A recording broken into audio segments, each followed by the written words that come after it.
Bang! Needs knives. I'm Jared. My lovely wife, Kara, is at work, and this is the Civivi Riffle. Now, I've been carrying this thing since I got it. Yes, I absolutely rushed this review. I have not carried anything else but this. I've been using the crap out of it. I've sharpened it. I'm ready for this review. Now, I rush it like a lot, and I did it on purpose because I want people to get the review quick. This is a new knife, and there's also a lot I want to say about it that I'm sure everybody's interested in, like their 14C28N, which I am thoroughly impressed with. Now, there was a couple issues sharpening it. We're going to get into that. So let's just jump right into it. And we're first going to start talking about the sharpening because I think that that's very important because it's their 14C28N. So when I started sharpening it, it was sharpening up really good. Now, let me back up really quick. So I wanted to sharpen it, and I was actually a little discouraged at first because their edge was a good edge, but it didn't have a lot of bite. It really did not have a lot of bite. And so it made me wonder, like, okay, is there because with 14C28N, it's kind of like a scale because a lot of companies do it at a different HRC because it does good between like 56 and 60 or something like that. Like, it has a wide range, unlike a lot of steels, which is another reason why it's also so good.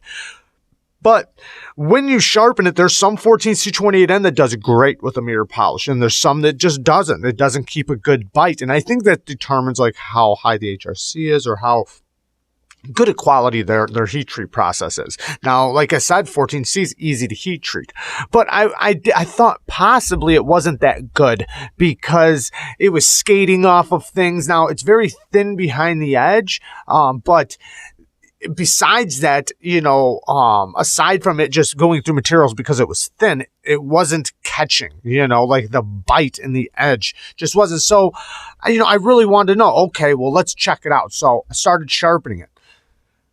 First issue I ran into, which this is going to be on the bad of this video, and also we're going to cut in a choil later. It'll be very quick. I started sharpening it.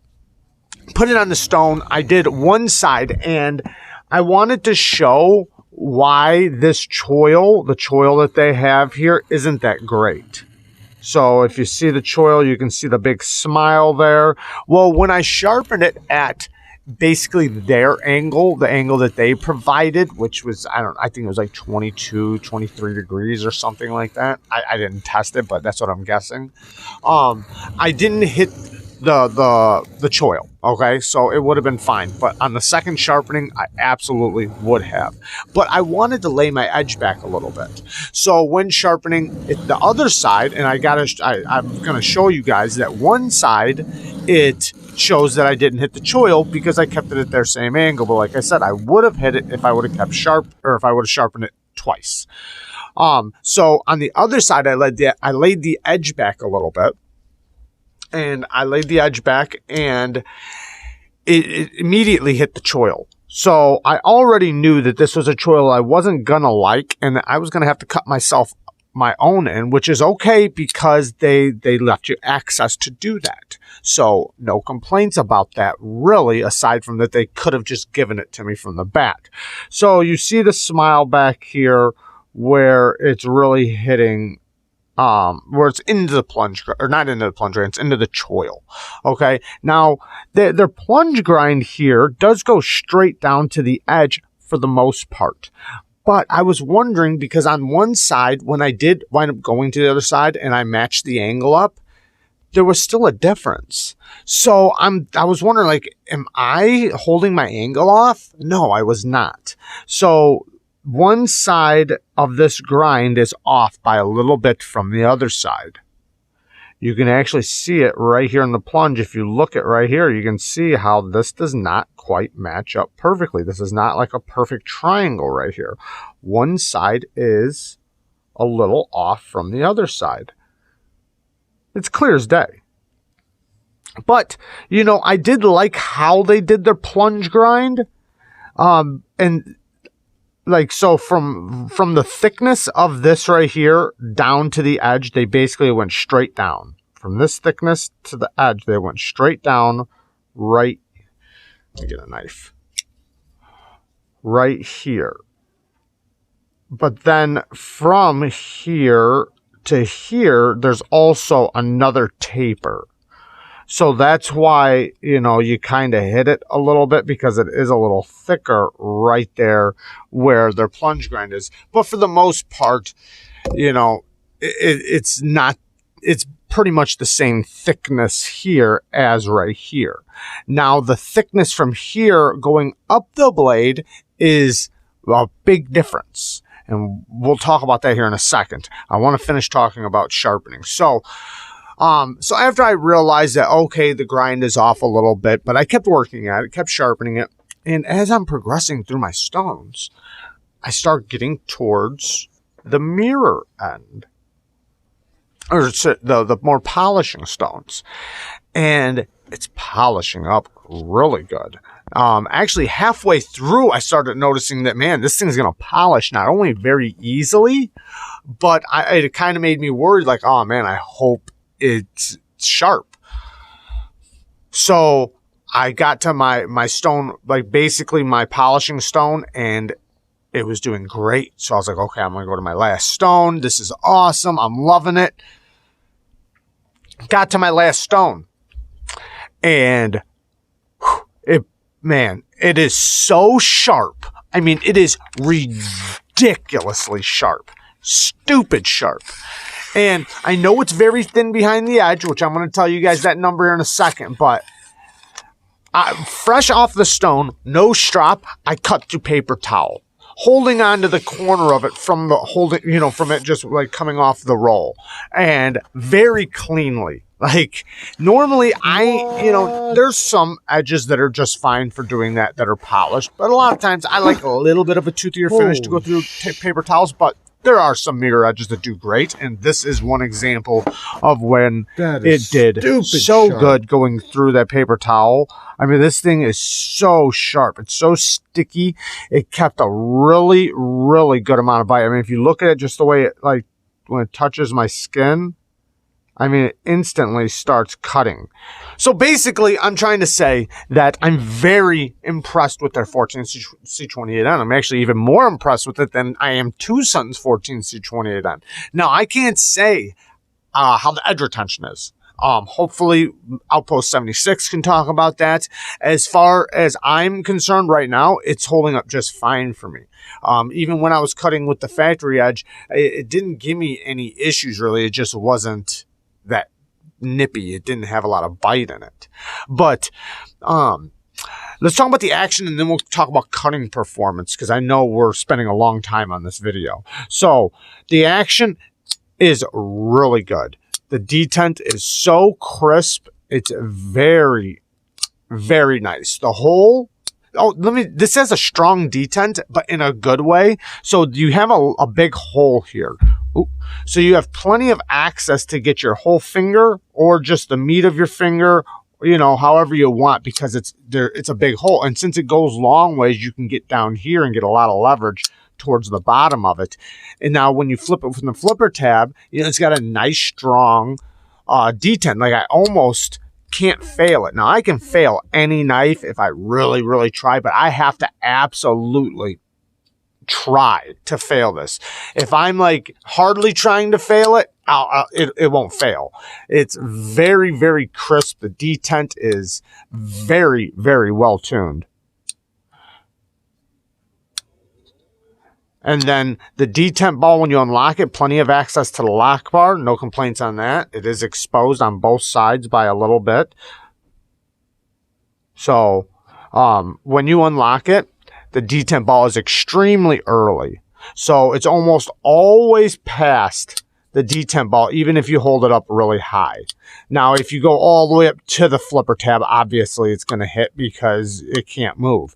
But right here is the detent ball. So, and I'm holding up high on the lock bar. Now, if I hold it in the normal spot, it's obviously going to be past it. So you never have to worry about it fumbling around on the detent when you unlock it. It's always past it. Now, the flipper tab is a little sharp. It has jimping, you know, it's squared off. That's one thing. So you either go to the corner right here and hit it, or you can go on top, which you're still kind of hitting the corner because it's small. But it likes a light switch. It likes a light switch, and then if you are going to push button, you kind of do the in between the light switch and the push button by pulling down on this corner, which is a little sharp. It's not bad. Let me just be clear. It's not bad, but it is sharp. But the reverse detent action is super duper crisp. You can slow roll it. You can thumb flick it. It's not as easy as the reverse flick just because it's not a hole. It's more of an oval. So when you have that, you gotta, you know, kind of, it's just a little funnier than, you know, if it was a hole. But you can wedge your finger in there and slow roll it very easily. Now, let's talk about cutting with it, and then we'll talk about the pocket clip. So cutting with it, man, this thing cuts so good. Now, let me tell you that thickness behind the edge. 15 thousandths right here, and it tapers from 15 thousandths to 10 thousandths behind the edge. So right here's 15. This is after sharpening it. Then right here, it's 10. Then it's like 10 thousandths. It's basically ranges between 10 and 8 thousandths on my calipers right here. And then 15 back here. And you can actually see the taper if my camera can pick up the edge, because it's so shiny, it's hard to pick up. You can actually see how much thicker it is back there. Let me wipe it because there's fingerprints on it now. You can see how thick it is back here and how it tapers smaller and smaller and smaller till it gets right there, and then it's very small going up to the tip.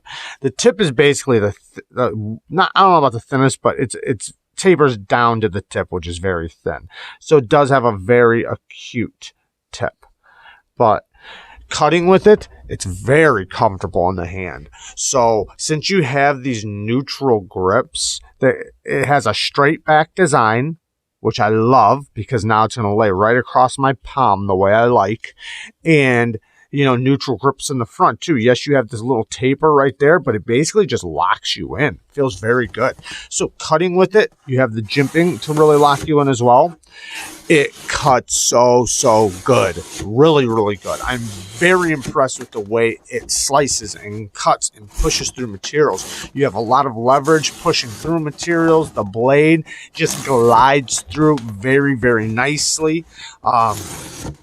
No real resistance from this hole. At least I didn't find any real resistance from this hole. Maybe a little bit because it's there, but for the most part, you know, it just glides right through really good.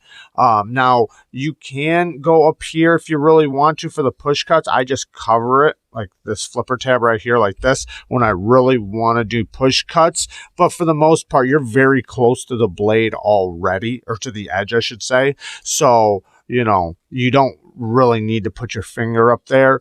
Now for utility cuts, also extremely good. It has a good decent amount of drop for the drop point.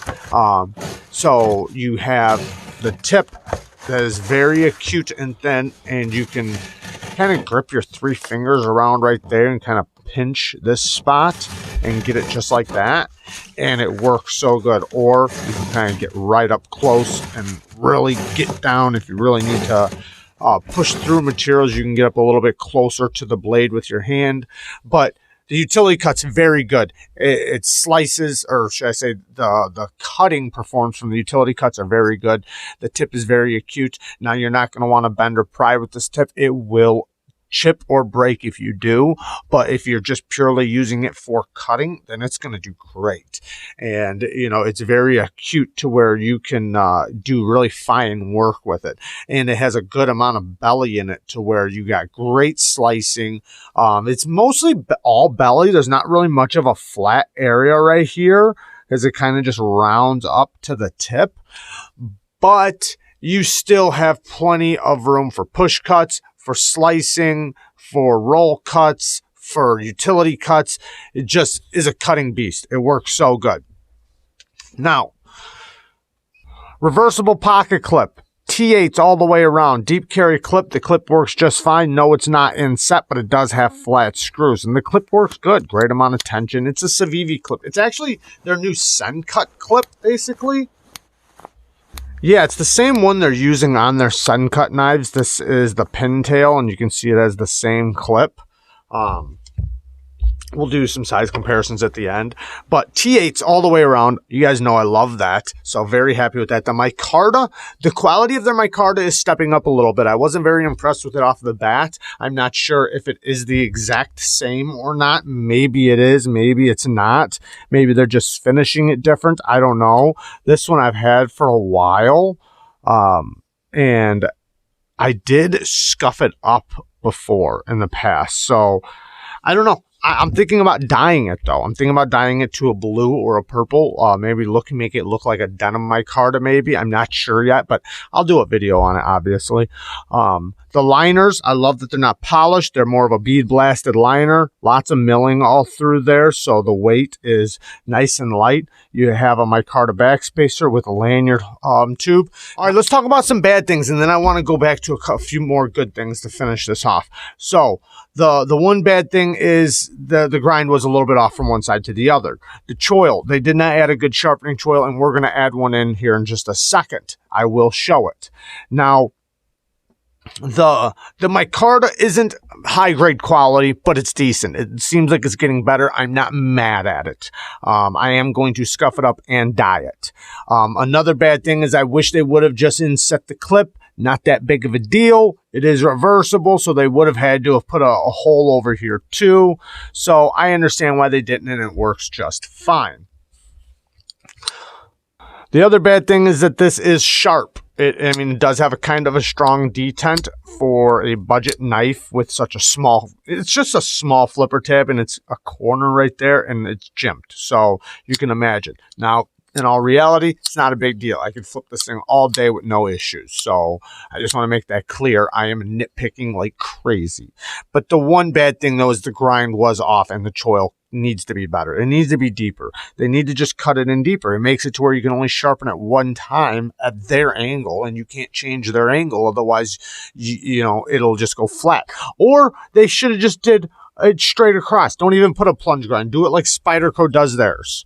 I mean, I would have been okay with that. Just go straight right into the plunge grind, as long as the plunge grind goes from the thick all the way, you know, straight down right here. As long as there's no taper right here and just go straight down, I'm okay with that. And they did kind of do that with their plunge grind, but they did taper it a little bit. But yeah, just go all the way there, and then just drop, you know, the plunge grind straight down. It would have been fine. But, you know, this can kind of get in the way because it is very close to the flipper tab, since it is a flipper knife. So when you have a flipper, you don't really want to do that kind of setup, because sharpening this that does not have a flipper is going to be a lot easier, because I can just go straight back and forth, rather than this that's going to kind of be in the way a little bit.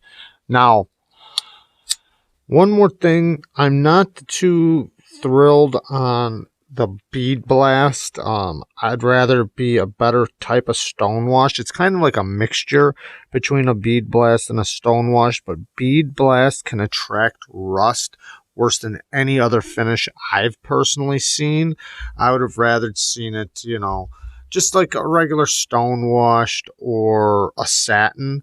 I don't know. It's kind of, I don't think it's as bad as some of the bead blasts I've seen, but it's pretty close to it. I'd rather just see like a regular stonewash like that, or a regular satin that, you know, we've seen from them like that. This bead blast, like I said, they can attract rust, so you're going to want to take care of it. Now, 14C28N is a good stainless steel, but it still has the possibility of rusting or corroding if you don't take care of it. Back to some more good things, because that's really the only bad things I can really honestly come up with. I do feel the clip quite a bit, but, you know, it's a big, deep carry clip, so of course I'm going to, but in all reality, I never had an issue using it and cutting with it. The It is internal stop pins, which I do like to see. It makes me feel like it's going to be a little bit stronger. It has the stop pin for the closed position right here. They've done this a lot. They did this with the McKenna. Same thing. So open it up. There's the stop pin. And it closes. Now, the stop pin's not very big, but it is an internal stop pin, which, I'm happy with. So it kind of adds to the strict. No play in any direction. I'm very happy. The lockup is pretty much nice and early. Yeah, very nice and early, but it's very solid. I did smack it a couple times, and it didn't fail. Now, I did not smack it that hard, but I did smack it a couple times. As I seen Stasa 23 was getting one to fail, but he was smacking the heck out of it. Now, not one of these. It was a different Civivi. Let me just be clear. Okay, so all in all, man, this is possibly my favorite Civivi. I love what they've done here.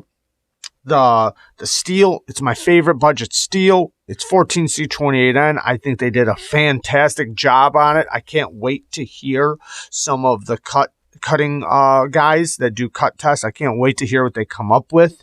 Also, I love its cutting performance. I love its ergos. I love the way it carries. It's nice and light. It's a great price. I think it's like $55. Come on, people. That's amazing. This is an amazing price for this. I think I might have paid a couple more dollars than that. But if you use like LTK's code or whatever, you can get it for even cheaper with 10% off. This thing is so awesome. I'm very, very happy with this knife from Civivi. Okay, guys, how about let's do some quick size comparisons and then we will get to the choil. So this knife is 3.5-inch blade length. It's almost 8 inches. It's just under 8 inches. Here is a Spyderco Para 2 PM2. Here is one of Civivi. Wrong knife. Here is one of another brand or another knife from Civivi, but this is their Sencut line, which is basically the same length. You have this little corner back here, which adds to the length. Same thing with this one, how it has a corner going this way. So they're pretty much the same length. Here's a pair of 3, since the PM2 was a little bit longer. And you can see that. And just one more. We'll just do the Elementum. A lot of people know the Elementum, so we'll just do it really quick. And you can see it is quite a bit bigger. It's a perfect size EDC in my opinion. 8 inches is a perfect length, and it's like 7 7/8 or something, literally right there with about 8 inches. Great size, great price, great cutter, great steel, great materials, great action. It's great around the board. The choil sucks, but it's easy to put in. So let me show you how we're going to do it. Now, for about $7, you could get something like this, just a diamond rod. It has a couple different sides. It's for sharpening serrations and hooks. But we are going to use a Dremel. But you would just use this right here, just like this, and just like that. And you can cut in your own choil. Now, that's very, very cheap to do it that way. We are also using another cheap method, which is just a Dremel. Very, very simple. So we have one of these diamond bits. This one, for some reason, is rotating a little weird. It's like it's bent a little bit, so I have this one. I'd rather use this one right here, but it is what it is. It is a diamond bit, though. Slow it down with my finger.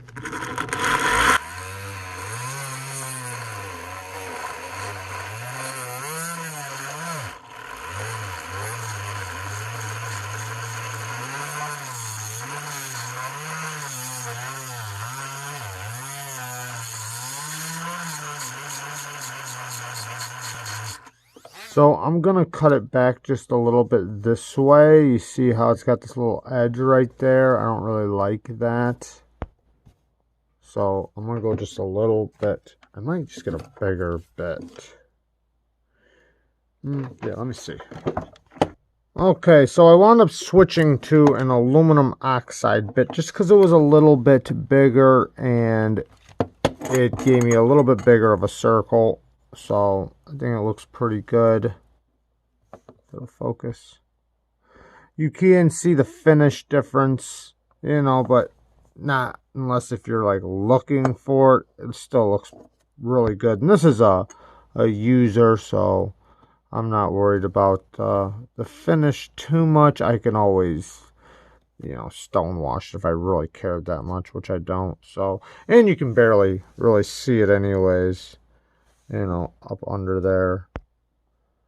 So, and I can always grab other things and scuff it up more, like sandpaper and other things to make it a different color finish. So I think it looks pretty good. Now I'm going to have to clean it out though. Right, let's take a look at it now under better lighting. You can see where the tape cleaned up my my cardo a little bit, but looks a lot better in my opinion. No, it's not a finger choil, but it's definitely a sharpening choil and makes it look so much better.